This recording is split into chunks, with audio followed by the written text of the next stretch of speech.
Magandang araw mga ka-painters, welcome to my YouTube channel, Agrangeli Construct TV.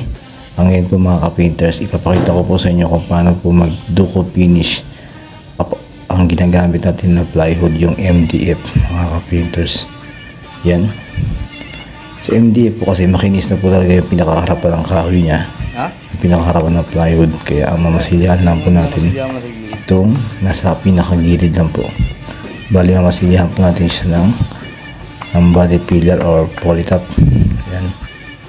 Manipis lang po ang pagkakamasilya natin dyan mga ka-painters, para hindi naman masyadong makapal at hindi magkaroon tayo ng problema kapag kinabit na doon sa cabinet. Kasi sakto lang po yung sukat ng mga ka-painters, kaya dapat manipis na body pillar lang po ang lalagay natin.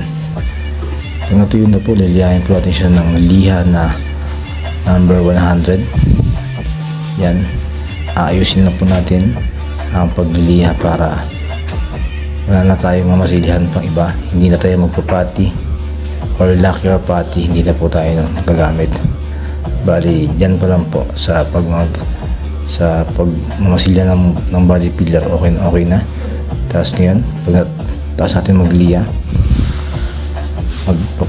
mag-apply na tayo ng lacquer primer surfacer. Bakit baby roller po yung ginamit natin dito mga ka-painters?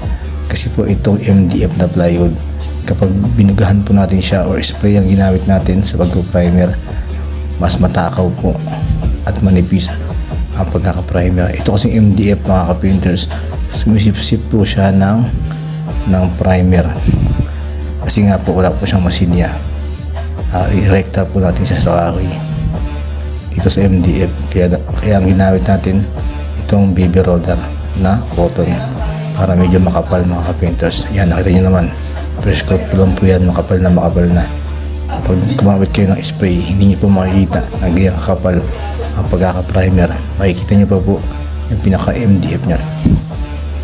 Ito mga painters, yung mga na-primer na natin. Yan po yung mga pintuan ng cabinet. Pag natuyo po yan, bali magka-primer na ulit tayo na second coat. Nagamit na po tayo ng spray po dyan sa pagka-primer para smooth na po ang ating pag-finish, para mamaya pag-finish na natin siya ng lacquer automotive, okay po siya. Konting liha lang, okay na po, finish na po. Sa mga hindi pa po nakaka-subscribe ng aking YouTube channel, please subscribe Agrangeli Construct TV para updated kayo sa mga bagong video ko na nilalabas about painting works, basic knowledge, construction technique. Ito na po mga ka-painters, natapos na tayong mag-primer ng 2 coats, yung pangalawang primer natin. Nag-spray po tayo mga ka-painters para smooth na smooth, konting liha lang, at diretso na po tayo sa pinaka-final. Ito na po mga ka-painters, natuyo na po yung in-apply natin na second coat ng primer surfacer. Bali yung liliha na po tayo, nagamit po tayo ng liha na 150.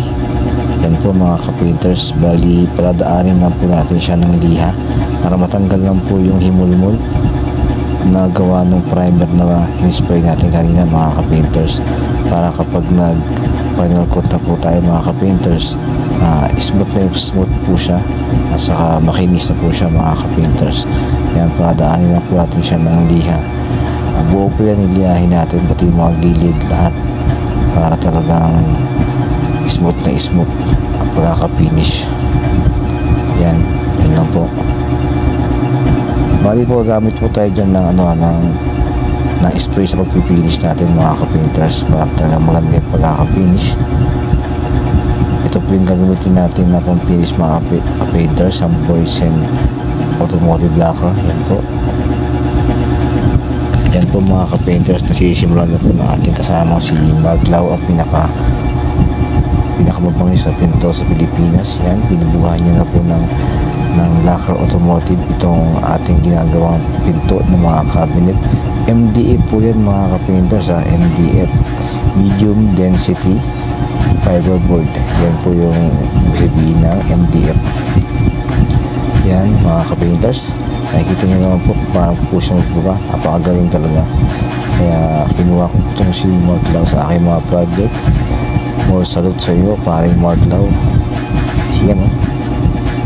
Bihira po tayo makakakita ng ganyang uri ng painters. Yan po mga painters, natapos na po natin na i-final coat. Bali, nakadalawang coat po tayo dyan mga painters ng automotive lacquer. Yan. Okay na po siya mga painters. Mas maganda po talaga ang gamitin yun sa mga cabinet nyo, yung plywood na MDF para okay na okay po. Maraming salamat mga painters.